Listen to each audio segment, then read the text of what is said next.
Pisces, tingnan natin kung ano yung mensahe para sa'yo. Keep in mind na ito ay general reading lamang kaya hindi lahat makaka-resonate. Pakilawakan po ang isipan. Try nyo din panoorin yung inyong other signs, Moon, Rising, and Venus kasi pwedeng mas doon kayo makaresonate. Lalo na kung kayo ay laging nanonood sa sun sign ninyo tapos feeling off yung energy. Parang, ay, hindi to para sa akin, ganyan. Kung interesado naman po kayo sa ating private readings, sa ating rituals, at sa ating lucky charms, meron tayo dyang Kyor's bracelet at ang ating Kyor's EEA necklace. Mag-direct mensahe lang po kayo sa ating Facebook page. Nandiyan yung link sa description box. Nandiyan din yung number ko sa WhatsApp. Mag-message na lang po kayo sa WhatsApp, okay? Pisces, we have a shining life is about to appear. Do what you want to do. Don't be impulsive. Think quietly. So, tingnan po natin ha kung saan yung mga aspect ng life mo, saan yan, or ano ang mangyayari dito. I'm open to receive any messages, please, Spirit Guide, for Pisces. Maraming salamat nga po pala sa mga nag-avail ng ating rituals bago matapos ang taon and pagpasok ng taon. Pati rin po mga private readings natin. Maraming salamat po sa inyong walang hanggang tiwala. So we have 10 of Pentacles. Ayan oh. Meron dito pwedeng, I don't know, bibili kayo ng gold, ng diamonds. Ayan po. Basta something na valuable sa inyo. Something na talaga naman po. Meron din pwedeng magpapapalit ng tiles ng bahay. Or magpapatiles na kayo. Ganyan. Meron din, makakabili na kayo ng salamin. Okay? Doesn't matter na you know, yung iba po sa inyo na, alam mo yun, small or big wins man yan. Ayan po. Paparating yan para sa inyo. May big amount of money rito. Or sabihin natin, stability talaga ang paparating sa life mo, Pisces. Kaya claim mo na yung positive energy na yan. Ito po ay dahil sa hard work mo. Yan, dahil mas sinunod mo yung sarili mong desisyon kaysa sa ibang tao. Pwedeng nakikinig ka sa mga advices sa'yo, pero syempre yung huling desisyon nasa sa'yo yon. Katulad nitong reading natin, 'di ba? Kung meron kayong maririnig dito na ito dapat yung gawin mo or ito yung mas maganda mong gawin, nasa sa inyo pa rin yon. May free will po kayo. Kaya kung okay naman kayo sa sitwasyon ninyo, 'di ba? I mean, happy kayo, fulfilled kayo, why kayo aalis, 'di ba? Yung ganon. Or bakit pipili ka pa ng ibang choice, ng 'di ba? Ng other options, ng other path kung okay ka naman pala diyan.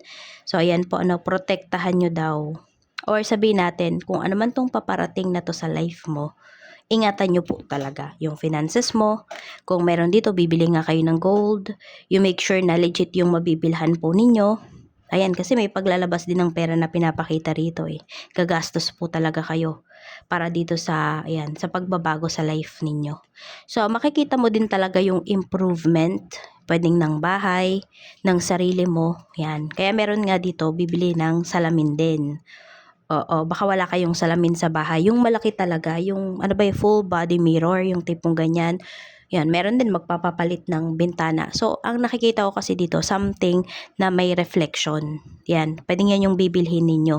Sabi ko nga, pwedeng investment yan or yun, yung makakapagpasaya talaga sa inyo. Tignan pa natin, ano pa yung mensahe. Ano tong I do what you want to do. We have King of Cups. So, more on about some of you sa love life po ito. Ayan, or talagang meron kayong gustong gawin. Your heart desires. Yun daw talaga yung sundin mo. King of Swords. Ayan, kung napag-isipan mo naman tong mabuti, go mo na yan. We have the Chariot. Success talaga yung paparating sa iyo, Pisces. Yan ang pinapakita. Kahit ano man tong larangan, saan man tong larangan na gagawin mo, basta sigurado ka. Basta alam mo yung ginagawa mo. Mahal mo yung ginagawa mo. Success po yung paparating sa'yo. Ayan. Mabilis yung energy, mabilis yung progress sa life mo ngayon. Basta once na gumawa ka na ng action. Don't be impulsive, think quietly. We have the High Priestess. Yan. Ang daming signs pala na binibigay sa ni universe. Pwedeng mga angel numbers yan sa panaginip. Oo, yan. So, tahimik lang daw nga kayo kapag meron kayong gagawin, kapag gagawa kayo ng, kapag nagpaplano kayo more on. Kasi yung iba, 'di ba, nagpaplano pa lang sinasabi na, pinagmamalaki na, ang nangyayari na evil eye. So, magsuot kayo ng mga blue na damit, any shades. Ayan po. Balance niyo yung throat chakras ninyo. Para alam nyo kung paano i-express yung inyong sarili. Okay, or kung may sasabihin man kayo, okay, alam mo kung paano dalhin yung sitwasyon, alam mo kung paano dalhin yung communication, yung conversation pala. Oo. Ayan. Alam mo yung hindi ka, nagsasabi ka, pero, hindi ka kagad nahuhuli. I mean, sa mga plans mo, ganyan. We have the wheel. Claim mo na talaga tong mga positive energies na paparating na to, Pisces, sa life mo. As in, grabe. Sobrang magiging masaya ka. Hindi ko masabi na unexpected ito. Kasi yung iba kasi sa inyo, 'di ba, talagang you are doing your best. Binibigay mo yung 100% mo. And syempre, dun sa pagbibigay mo ng 100% mo na yon is nandoon yung, 'di ba, nag-expect ka na ito yung mangyayari and ibibigay po talaga yun sa'yo. Ito naman yung iyong emotions. Ayan po, Ace of Cups. Napakaganda. Ma-overwhelm ka talaga. Sobrang saya mo talaga sa mga paparating sa life mo. Okay na okay yung emotions mo. Tignan mo, color blue na naman yung color dito, 'di ba? Ng damit. So, yan po, magsuot talaga kayo ng color blue. We have naman Ace of Wands. Yan. So, hindi ko nakikita dito na marami kang pag-iisip or pag-overthink. Kasi more on, pag naisip mo, ina-actionan mo na talaga siya. Wala na masyadong mahabang kwento, mahabang usapan. Action na pag-isipan, action na kung action. Ganyan yung isipan mo ngayon. Oo. Kaya very clear yung mind mo. Walang pag-overthink dito. Tapos sa pool lahat ng mga iniisip mo. Meron din po kasi heightened yung inyong intuition. Yan. Basta sinusunod mo yung intuition mo, sinusunod mo yung gusto mo, perfect lahat. Ito naman yung iyong spiritual health. So nakikita ko naman dito paganda ng paganda yung spiritual health mo. Yan. Meron dito na pwedeng matuklasan ka, okay? Or pwedeng may mapag-aralan ka dito na talaga pong makakatulong sa iyo. Ayan na magbibigay sa iyo ng mas matinding engganyo para sa life. Ayan. Mag-e-engage ka lalo sa life because of these beliefs. Yan. Or because of these gifts na matutuklasan mo. Ayan. Talagang sasapol sa life mo. Magiging align sa life mo yung mga matutuklasan mo. Masasabi mo nga sa sarili mo, bakit ba ngayon ko lang to natuklasan? Bakit ngayon ko lang to nalaman? This is the perfect time kasi para sa'yo. Check naman natin yung energy ng mga taong makakasalamuha mo today. We have the moon. Ayan, medyo mag-iingat ka lang dun sa mga tao na makakasalamuha mo or makakausap mo ngayong araw na to kasi mga hindi sila sigurado sa mga sinasabi nila. So, pag may tinatanong ka, pwedeng napaka-uncertain nung tao na yon dun sa sinabi niya sa'yo. So, wag ka basta-basta maniniwala. Meron din dyan, may tinatago. Ingat ka din kasi kung empath ka, Pisces, baka o hindi mo alam kung paano protektahan yung sarili mo, ma-absorb mo yung mga negative energies ng mga tao na to. Kaya ingat ka rin. Tignan natin pagdating naman sa, ayan, meron din dito sobrang emotional.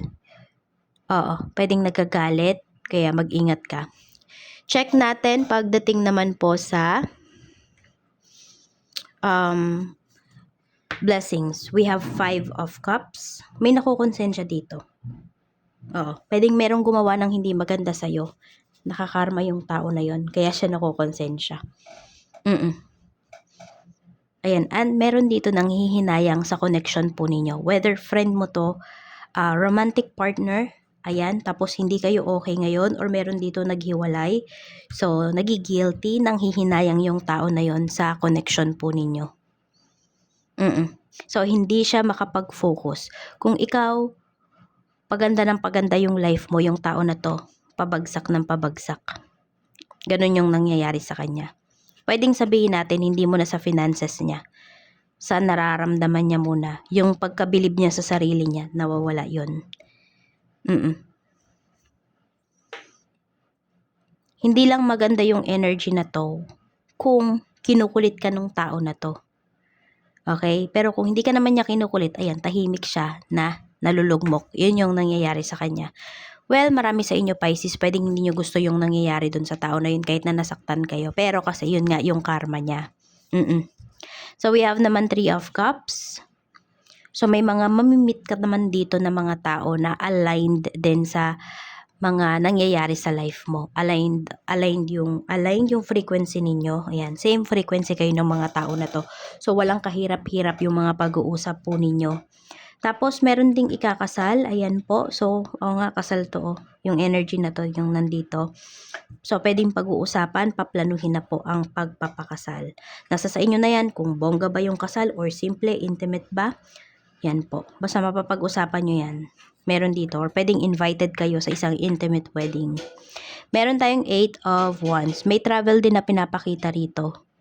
So, smooth naman po yung magiging travel nyo. Some of you, pwedeng, hindi mo na dito naman sa travel na to, hindi mo siya ine-expect na ganun kaaga. Okay? I mean, ine-expect mo yung travel na yun, pero hindi mo ine-expect na ganun siya kaaga mangyayari. Ayan po. So, pwedeng may mga biglaang travels kayo.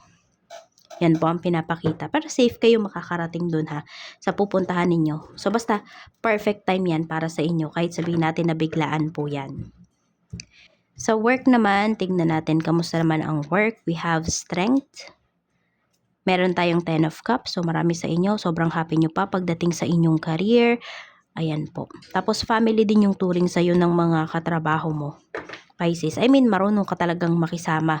Meron din dito dahil nga, ewan ko, nababaitan sa'yo.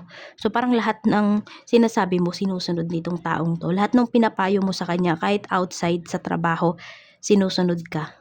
We have the Tower. So, may malaking pagbabago rito na paparating pagdating sa work. We have 6 of Swords.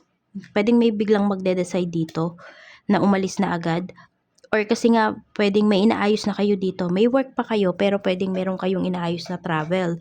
So, pinapakita kasi dito yung travel na yan. Sabi ko nga, ito yung mabilis, yung biglaan. So, ayun, pwedeng mapaparesign ka agad yung iba sa inyo pagdating sa work. Kasi may other opportunities para sa inyo. Or pwede naman hindi to pagre-resign. Some of you is mag-vacation. Ayun, mag-take kayo ng vacation. Yung vacation leave ninyo, pwedeng magamit nyo siya. Depende kung papayagan ba kayo kasi kakumpisa pa lang ng taon. Yung iba naman po is pwede po na kung kailan nyo ito mapanood. Yan.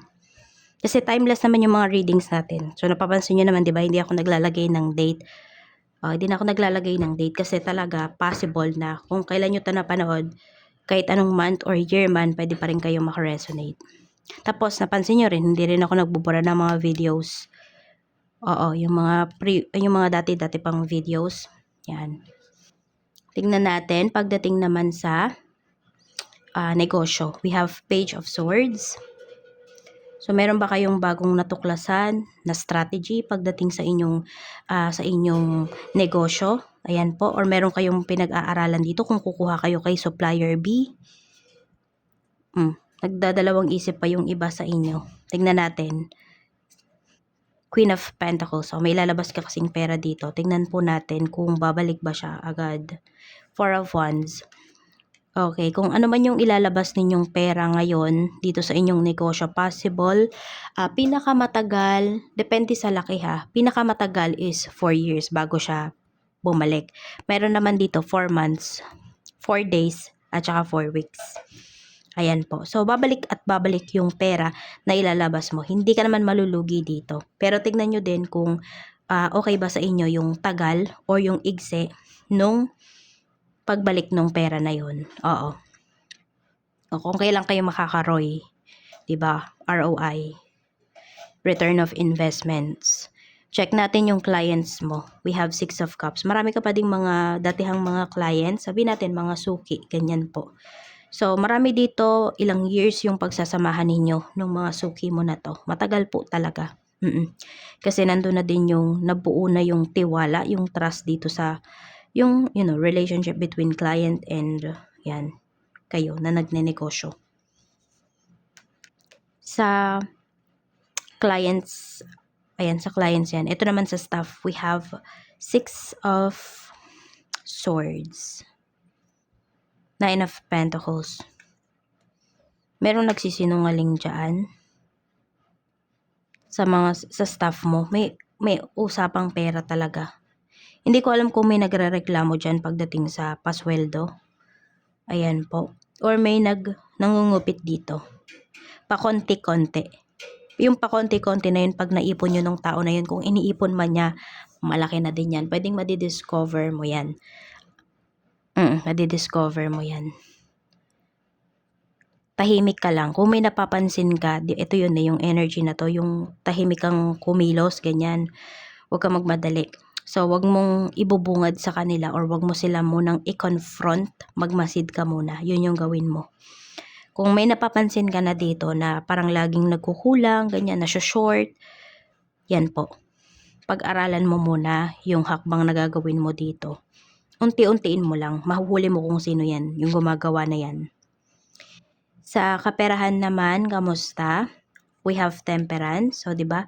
Yung kaperahan mo talaga, hindi ko siya nakikita, Pisces, na sobrang bilis ng pag-angat, no? May paghintay ka pa rin na gagawin, pero sobrang perfect timing. Yun yung pinapakita rito. May healing din pala na pinapakita rito pagdating sa kaperahan mo. Pero ayun nga, may mabibili kayo dito. Pero pwede kasi na pinaghirapan nyo yun talaga. At medyo hinintay nyo rin naman talaga. Naghintay din talaga kayo. Delayed gratification din naman yung ginawa ng karamihan sa inyo. We have 7 of Wands. Tanggi ka dito ha. Kasi ngayon yung iba sa inyo, pwede ngayon pa lang kayo nakakabawi. Or papunta pa lang kayo dun sa pagbawi ng pera ninyo. Pag-recover ba, tapos may manghihiram ka agad, may magpapasakit ka agad ng ulo mo dito, may lalapit ka agad sa'yo, iwasan mo. Kahit gaano pa kalaki, kaliit yung hihiramin ng tao na yun sa'yo, iwas ka muna. Unahin mo muna yung sarili mo. Oo. Maging ka daw dito, firm ka daw sa mga decisions mo. Ayan o. Kasi kailangan ikaw naman yung mag-enjoy ng pera mo. Tingnan natin pagdating naman sa love life. So, yan yung energy ng iyong kaperahan ngayon. Medyo lapitin ka na naman ng mga nanghihiram, ng mga nangungutang. Sa love life, we have Knight of Cups. Tignan mo, may offer dito. So, pwedeng ito bagong tao pa lang sa life nyo. I mean, pwedeng hindi pa kayo, wala pa kayong label ng tao na to. Meron naman po dito, sobrang ma-effort talaga. Pwedeng may magpo-propose na dito. Queen of Cups. We have the Lovers. Huwag nyo nang pagsilosan yung ex ng person nyo. Wala na daw yon. Kalmahan mo na. Pisces, yun yung sinasabi dito. Kasi yung person mo, nakafocus na lang naman yan sa inyo. Sa inyong dalawa. Oh, we have the Sun. Kaya kung gusto mo na mas lumalim pa yung connection ninyo, mas maging maayos yung inyong relationship, iwasan mo po na mag-overthink. Oo. Appreciate mo din yung relationship ninyo, yung efforts ng person mo. Kung nakikita mo naman talaga na nag-e-effort siya dito. We have the Fool. Ayan po. So, may new chapter talaga sa relationship ninyo na paparating. Yan po. So, tingnan natin kung ano pa yung mensahe para sa'yo. We have 8 of Clubs. We have 6 of Diamonds. And we have 5 of Spades. Ayan. So, yung mga plans nyo talaga na pag-travel ha, huwag nyo munang sasabihin yan sa iba. Kapag sure na, o yung iba nga sa inyo, pag nandun na kayo sa pupuntahan ninyo, tsaka nyo na lang po i-post, tsaka nyo na lang ipaalam. Kasi may mag-i-evil eye sa inyo dito, may naiinggit actually. Oo, meron dito na tao na ayaw matuloy kung ano man yung mga plans po ninyo. Kaya ingat-ingat talaga kayo. Yan lang yung mensahe para sa'yo, Pisces. Maraming salamat and see you again on my next video.